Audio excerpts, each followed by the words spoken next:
Lights, camera, action!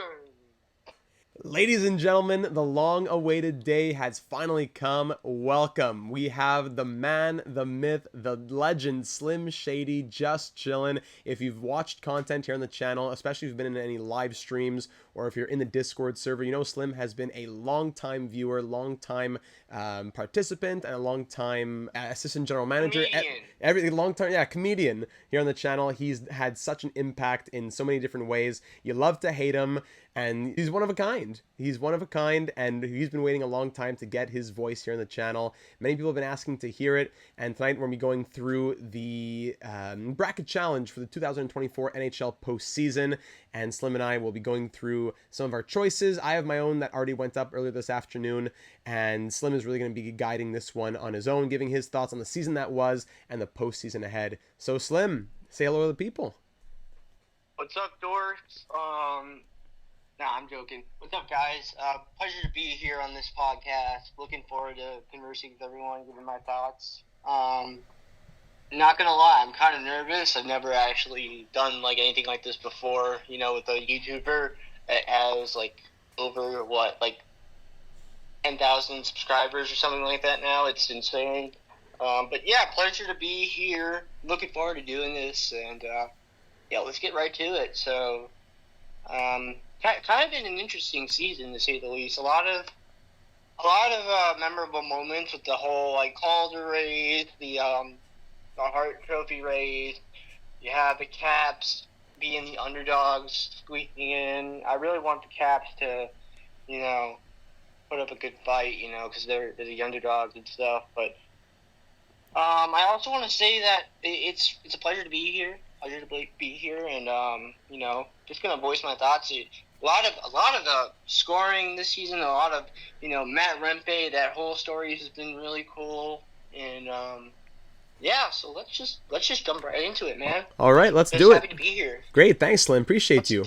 Let's do it. So we're gonna hop in first to round number one. I'll be running the bracket here on my screen. Slim's gonna tell me his choices. So essentially, this will be Slim's bracket, which we're building. So Slim's gonna be guiding it. I'll be going back and forth. I'm not gonna be afraid to push back. I push back at Slim when I have to. I'm gonna push back where I have to. But we're gonna see what he has to say about the postseason ahead. So Slim, started off with us. Let's go maybe 3-4 minutes per round. Let's try and get through this.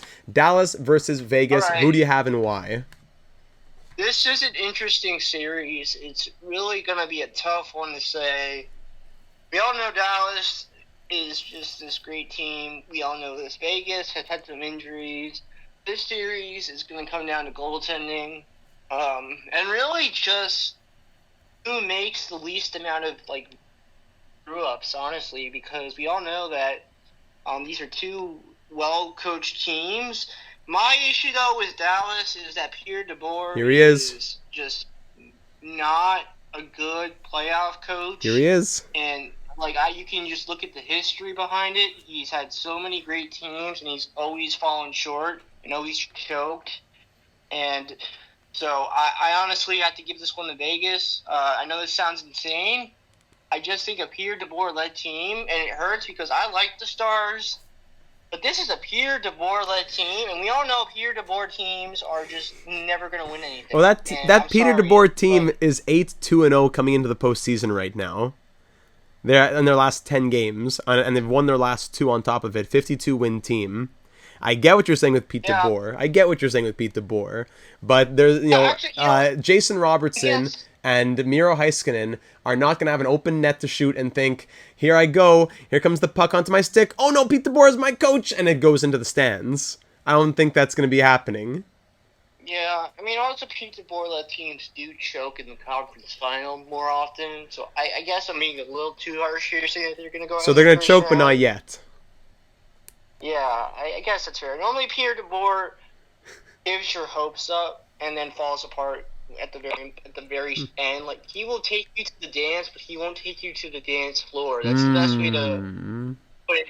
He's like the Kyle Shanahan of NHL coaches. He will make your teams so elite in the regular season. He will get you so close to the very end of the playoffs before he just falls on his face, and the haters like myself will say, This is why you do not employ Peter DeBoer as your head coach in the postseason. Listen, part of me gets what you're saying, but at the same time, Ottinger's 9-1-0 in his last 10 games. He has, or is it 10-1-0 even in his last 11 games? Has like a 1.54 goals against, like a 940, 50 something save percentage. They're 8-2-0 in their last 10 games. I don't have Dallas winning the cup, but I don't know about the narrative of Pete DeBoer just yet. Yeah, I mean, again, no, this all comes down to Vegas and their injuries and, like, True. you know, whether or not their guys are actually healthy enough to play. Because if they don't actually, or if they're not healthy, then Dallas will win this series. But if they are healthy, I could see an upset. Okay. Also, I would say, yeah, I mean, maybe the Peter DeBoer narrative doesn't, like, happen instantly in the first round. So I guess if I were to say, and I like Dallas, I just think Peter DeBoer is an overrated coach. I guess I have Dallas to win. I mean, with Vegas, they have so many injuries, and, you know, this might be the best Dallas team in terms of regular season success since, like, the 99 Stars and the 2000 Stars, really. And those teams were the best teams in franchise history. But again, you need to see this Dallas team do the same thing as well as those other two teams. So those other two teams from Dallas, those seasons were elite teams. But I think Dallas wins this series. All right, so we have Dallas going through Vegas. We'll get to the how many games at the end, but now we'll move on to Winnipeg and Colorado. This is easily the tightest series in terms of two teams in regular season. It's the only series that has two 50-plus win teams. I know it's the numbers are behind here. They didn't update after game 82, but the Jets finished 52-24-6. The Avalanche finished 50-25-7. This is also, before we get to your analysis, Slim, in my analysis, I want to mention, this is also very interesting because we have the biggest goals for margin and the biggest goals against margin, where the Avalanche are scoring 0.52 goals for more. That's the most of any team except for the Rangers against the Capitals. And then for goals against, the Jets are allowing 0.66 goals against less. So largest margin of goals for in favor of the Avalanche, largest margin of goals against in favor of the Jets. Who do you have and why, Slim? This is really going to come down to whether or not Gabriel Landeskog is healthy.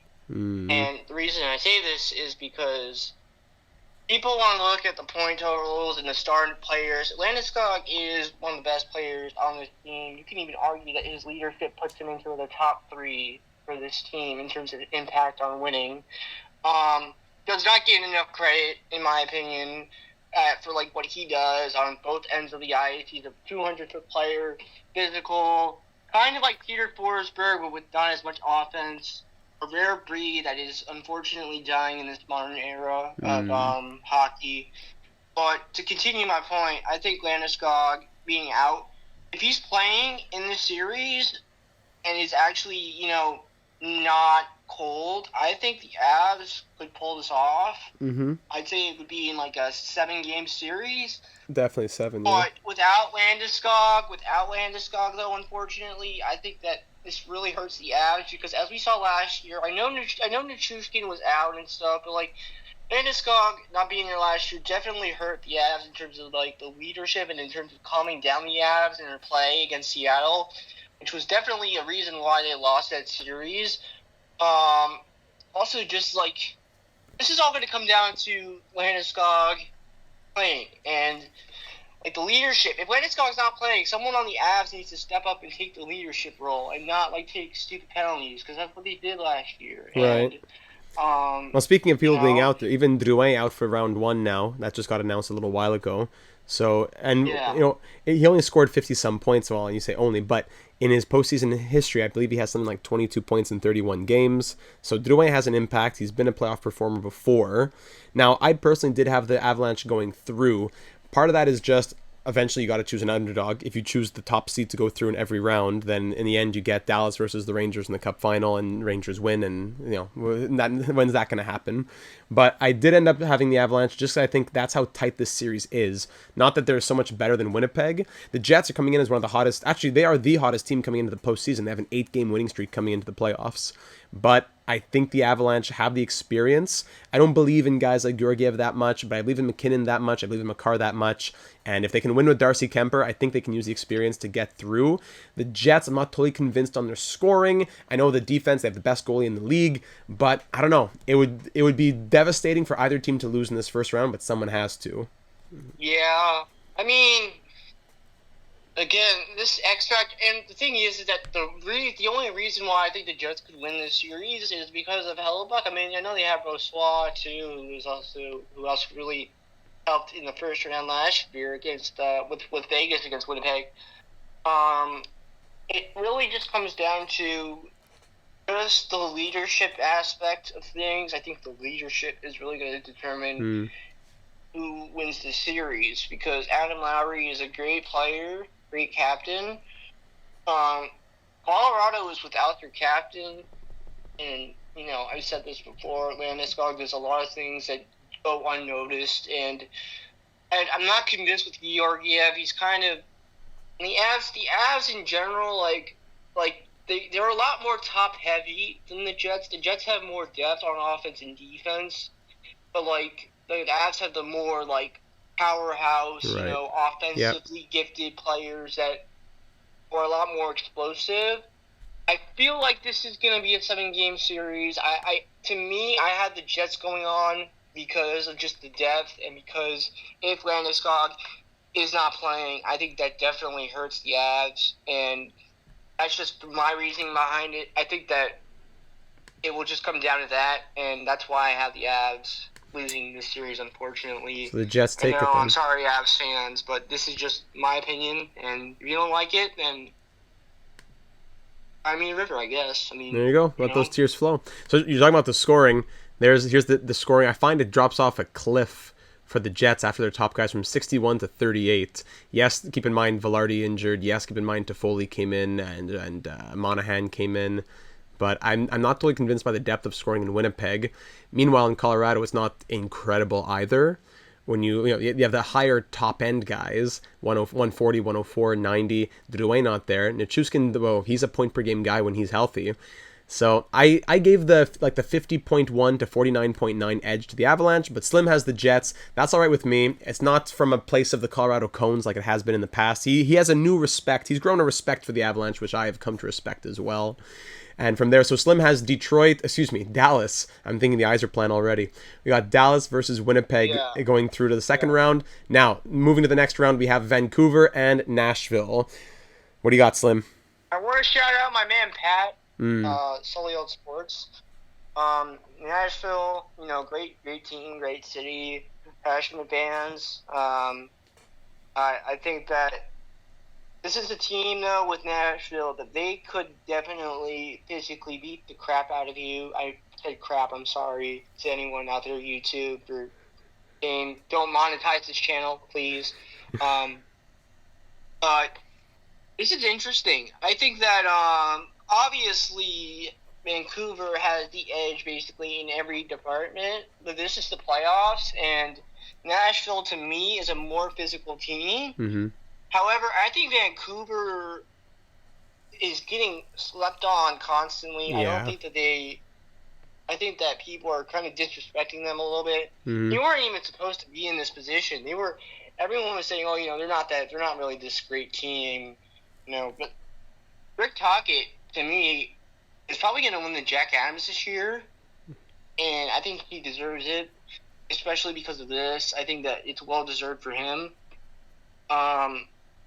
Although the thing is that the Canucks don't have Demko, and he's injured. Oh, they do. They do have Demko. He just came back. He got back from injury? Yeah, he played the last couple games of the season.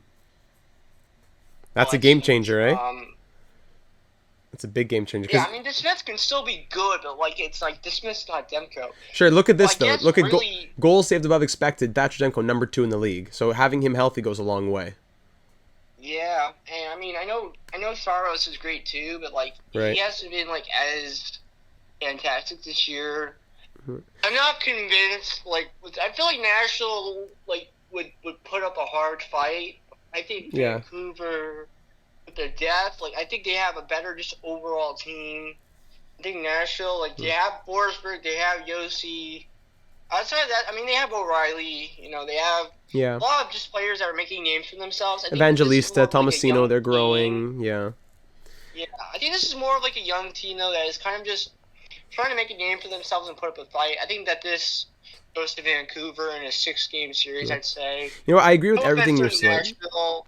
That's it. No offense to Nashville. I agree with everything you're saying, Slim. Yet I still think I have Vancouver. It's crazy, but I think I have them in 4 because I think that Nashville's just run out of gas at this point. They're the coldest team entering the playoffs. They're 4-5-1 in their last 10 games. They've had an incredible year to get here. That's incredible, but I think they've gone as far as they can. Next year will be a year where they can kind of reset and say, good growth year. Tommy Novak, Evangelista, Tomasino, all these guys, Askarov. I think next year's going to be where they can make some more noise. But I think for this year, I think the tank's empty. And running into Vancouver will not be easy. But you're saying Vancouver in 6. That will put them through to face either the Oilers or the Kings. We've been waiting for this one. Edmonton versus LA. I'll let Slim run with this one, but I'll just say the initial thoughts running into it. Oilers, they are scoring 0.46 goals for more per game. The Kings are allowing 0.32 goals less per game. So it's pretty even between the balancing of goals for and goals against. Slim, who do you got in a rematch of last year? The Oilers won in 6 in 2023. 2024, let's hear it. All right. So, we all know I absolutely hate the Oilers with a passion. I'm not a McDavid fan. Everyone knows this. However, I will say this. I think the Kings might have shot themselves in the foot because adding Dubois definitely is a minus more than it is a plus. And you can just look at Dubois and how he does in the playoffs. Last year with Winnipeg, the dude was awful on both ends of the ice. He was terrible. And he also can bring that team down. I think the Kings, have had a lot of locker room trouble. I mean, along with the Oilers, too, sure, at the start of the season. But the Kings, they fired Tom McClellan, which, McClellan really doesn't adjust his lines, I'd say. This really is like a coach versus coach, incompetent. These are two coaches that are trying to make a name for themselves here. I don't like the Oilers, but I guess I'd say that they would win this series. As much as I hate to say it, and as much as I hate the McMedia, I think McMedia got to you, Slim. I didn't know the McMedia got to you. It didn't get to me. I'm trying to be not biased at all, and I hate the Oilers. If the Kings win, I will be so happy. Even if I like the Ducks, I just don't like the McMedia. I hate McDavid, and I hate the Oilers. If you don't like my opinion, and let the tears out. Wah wah wah. Yeah, let the tears out, Oilers fans. Cry me a river. I think the biggest thing hurting the Kings is when their goaltending is great. It's great, but it's been very inconsistent. I think that's what's hurting them. And Talbot was one of the best goalies in the league at the start, and then he just fell off. Right. So, with the offense that the Oilers have to offer, and of course Connor McDavid being the Hart favorite and the best player of the last 50 years in the NHL, Oilers are going to take that one easily, right? Did you say he was the best player in the I agree, except for the 50 years part. I know that was a troll. Sorry, I meant 80. Sorry, I meant 80. All right, so we have the Oilers going through against the Kings. I'm just playing with you. We got the Oilers going through against the Kings. You said Dallas. Was it in 7 for Dallas? Yeah, 7. Jets in 7. I'd say Winnipeg wins at 7, yeah. Canucks in 6, you said? Canucks in 6. Oilers? I think Oilers and Kings, that'd be 6 games. All right. I'd say. All right, now we're on to the Eastern Conference. We'll try to go through it a bit more quickly. We had a lot to say on the McMedia and all that stuff in the West. Now going to the East, got the Battle of Florida, Panthers versus Lightning. This is going to be an interesting matchup. Let's hear it. I got the Panthers in this series because the Panthers have just more depth on offense. Yeah, I love the depth. I think the Lightning they're a lot more banged up, the Lightning. Yeah. I think Pitt had a great run, but and Kucherov had a great season offensively. I just think that Tampa, they're just so banged up, and their defense, without Sergachev, that's a massive hole. He is practicing, but Dumba he's good, but he's just not the same player. He's kind of been regressing over the last few years. DeHaan, this is not DeHaan like with the Carolina Hurricanes and like with the Islanders when he was actually like solid defenseman. He's not the same player that he once was.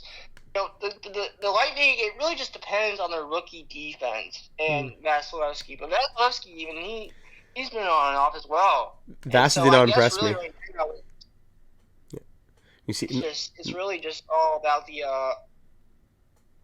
defense and like whether or not that depth, the defense, the young defense, basically, because they have some young defensemen too for Tampa.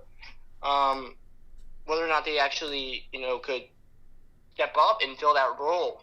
Really, that's going to be the difference. You have this depth of offense here in Florida versus Vasilevsky coming off of one of his not so great seasons of 900 save percentage, 2.9 goals against. Yes, he was injured to start the year and all that, but the Panthers by far have the best goal differential of goals for. They score 0.85 goals.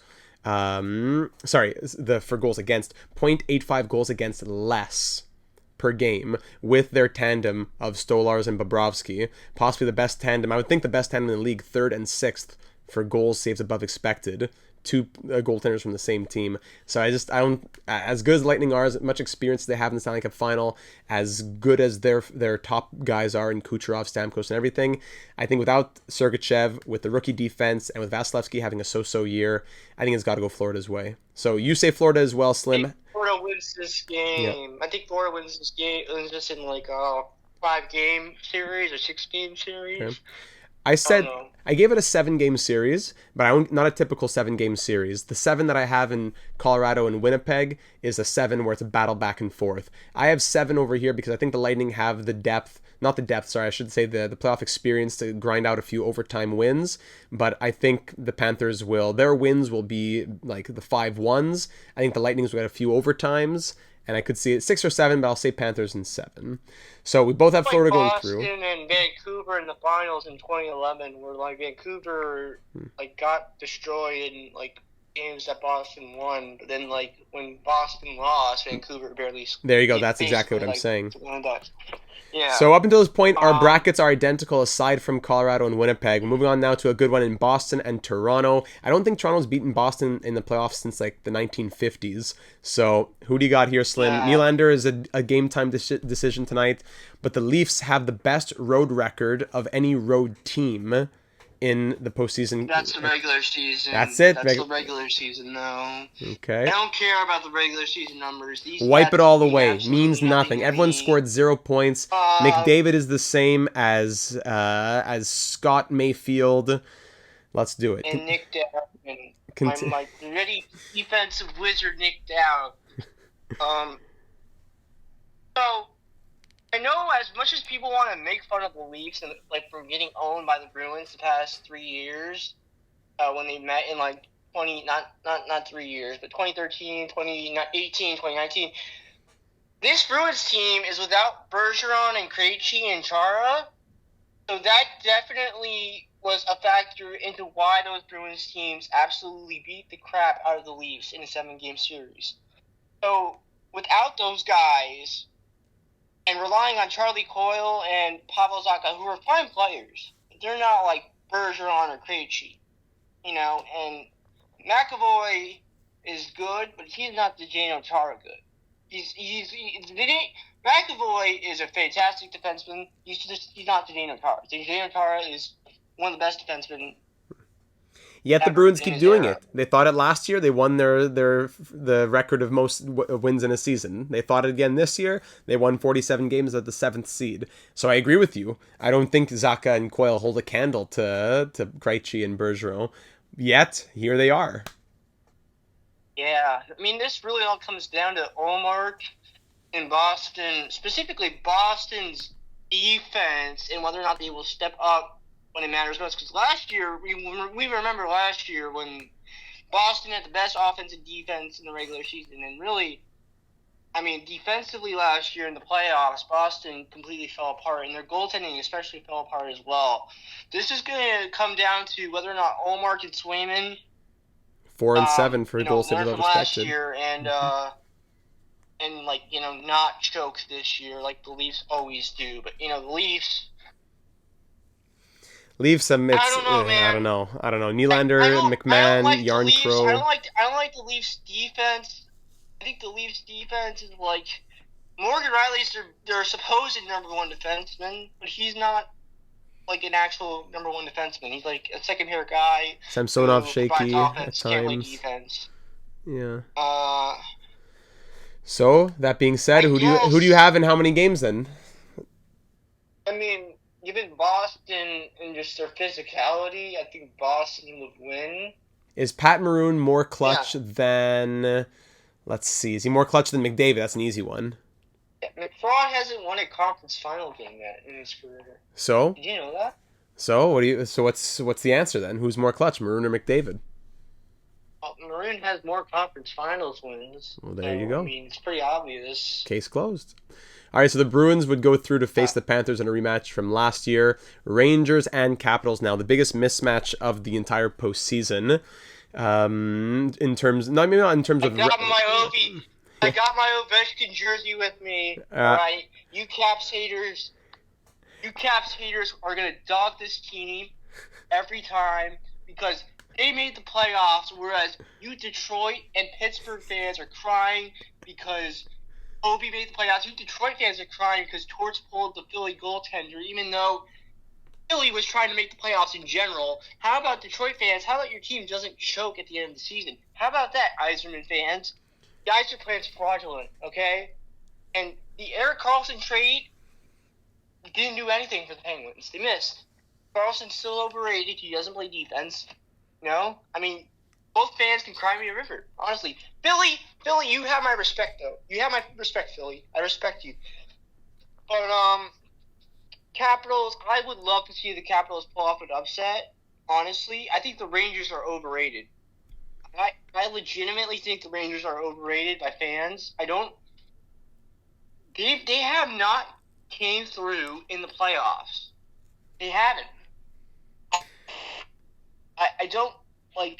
Dare, can you at least understand where I'm coming from? Yeah, I hear you. The Rangers, if the won Rangers playoffs. were to lose early, especially if they lose early, especially the Rangers of the 2020s would be remembered as the Sharks of the 2010s. I think if they can't get this done now, they've won the President's Trophy, they've won 55 games, especially in round one, a huge mismatch where they're scoring like 3/4 of a goal more per game. The Capitals have Sandin injured, Jensen injured. They have the 6th worst goal differential in the league. So I would love nothing more than to see Ovechkin have a crazy run. But the Rangers have to think not only in this first round but in this postseason, like this is the time to actually say it's time to stop kidding around and get this done. I've been calling them chokers. Like outside of '94, they haven't won anything. In '94, they only won because Vancouver Choked harder? Self-destructed in Game 7, and I mean. The Rangers almost choked the 3-1 lead in the finals, and yet we all act like the Rangers are like this god tier level team. They're the worst original 6 team of the original 6 teams. Even Toronto, I know they haven't won in 1967, but still, outside of that '94 Cup, when they needed a flippin' super team, they needed Oilers players from the 80s and some early 90s Blackhawks, and they barely beat the Canucks in 7 games. And then we had Mark Messier and his xenophobic self running Zubov out of town. And then Zubov, who was a better defenseman than Brian Leetch, by the way, Crimea River Rangers fans, he goes on to win another cup with Dallas because he's a real defenseman. And, I also just want to say, I guess, I want the Caps to win. I actually think the Caps could pull off an upset here. I want to go with the underdog. Okay. I want to go with the underdog here. I think the Rangers are too overrated. Wow. I think the Capitals are going to play their hearts out. Ovi is going to hit everything. Ovi's going to prove all the haters wrong. Everyone was hitting on Ovi and the Capitals for whatever reason this season. They're going to do it for Nick Backstrom. They're going to do this for Nick Backstrom. They will play for Nick Backstrom because Nick Backstrom was a franchise, and is a franchise legend for this team. They're going to do it for all the legends in Washington Capitals history. Rangers, they got their President's Trophy. they can all, they can be all, hey, we won the President's Trophy, and then Ovi would just come in and he'd be like, yeah, no, you guys are gonna lose in the first round. Wow. This Rangers team hasn't done anything in the playoffs, and I will not get fooled until they prove me otherwise. They're not winning this series. Wow.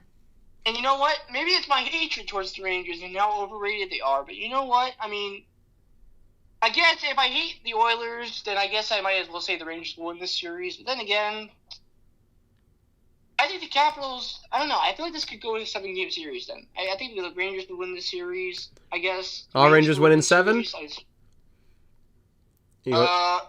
I'd say 6. I'd say 6 games. All right, Rangers win in 6. I had the Rangers in 4, but listen, I would love nothing more, not as a Rangers hater, just as a hockey fan, than to see the Ovechkin and the Capitals as a crazy underdog go all the way. All right, let's finish it off here with the Hurricanes and the Islanders, a rematch of last year. The Hurricanes won in 6 games. Another big mismatch. Only 12 teams have one less, and only 12 teams have a worse goal differential at 5-on-5, I believe, or even I forget if it's which one it was, than the Islanders. So between Carolina and New York, who do you have? I'd say Carolina in 6 games. Yeah? They're going to put up a fight?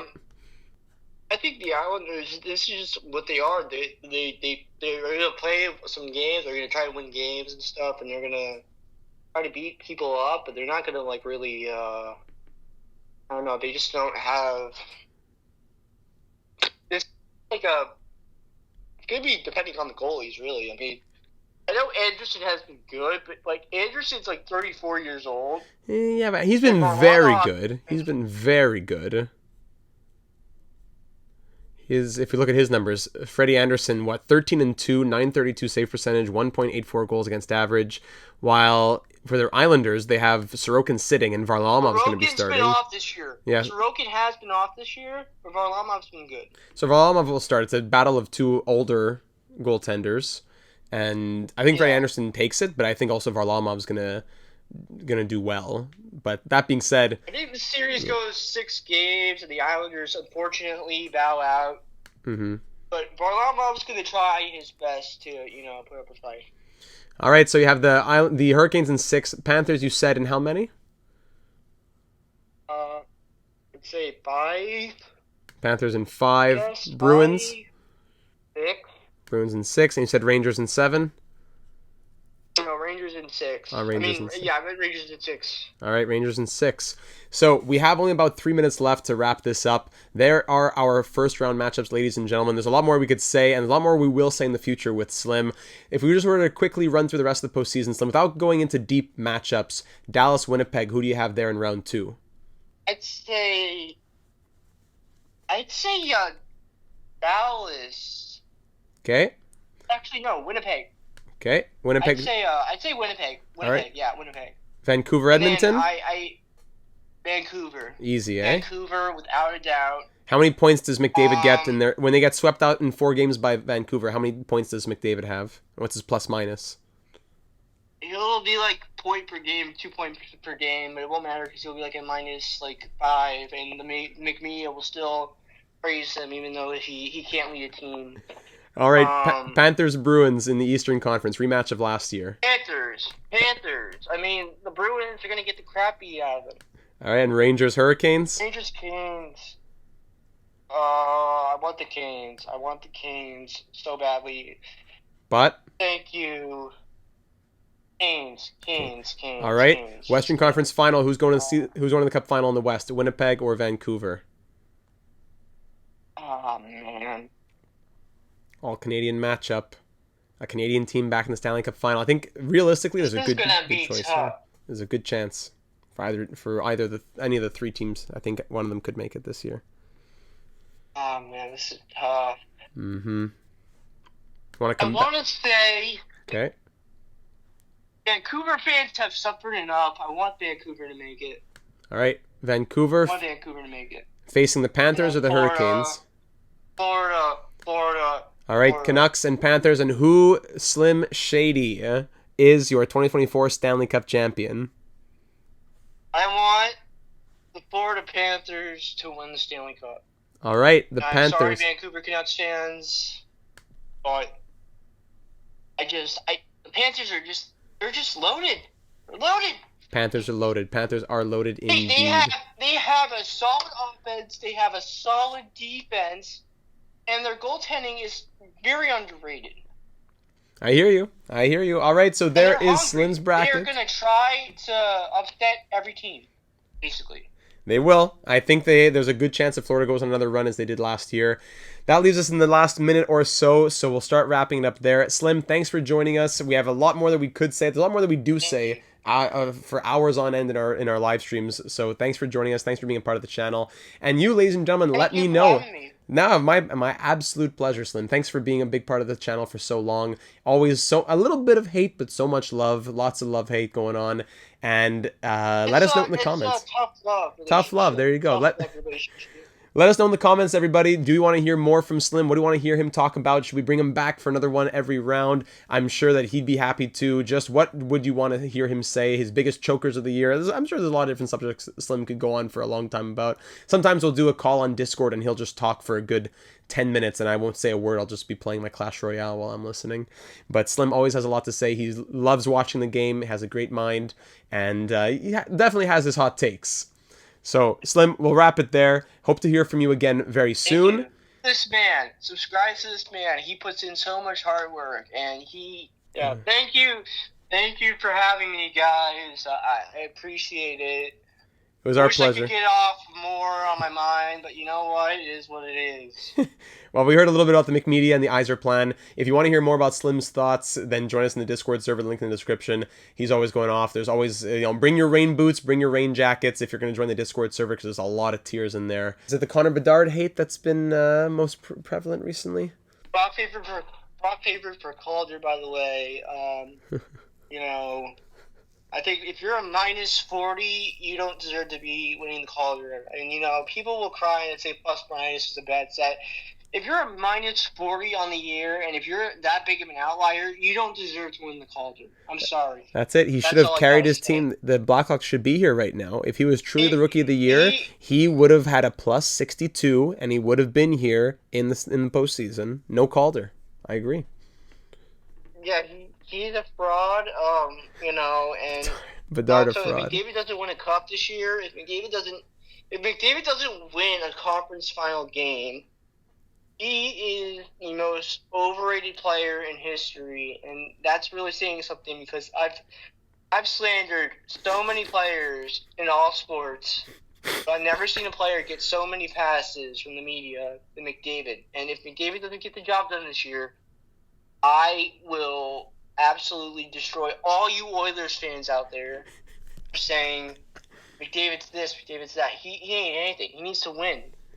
Oh, boy. Get the all right. job done. Well ended there. That's a perfect way to end it off. Slim, thanks again. Thank you everybody for watching. Leave a like if you enjoyed. Leave a comment with any of your thoughts for Slim. He'll be reading them, and we'll see you in the next one. Slim, thanks again. Thank you. All right. Everybody enjoy the postseason. We had a lot going on between the NHL 24 sim and my own breakdown, my own bracket, and now Slim will have his own bracket. So join the bracket challenge on top of it. That's going to be in the Discord server. Link there in the description, as always, like I said. Thanks for watching, and we'll see you in the next one.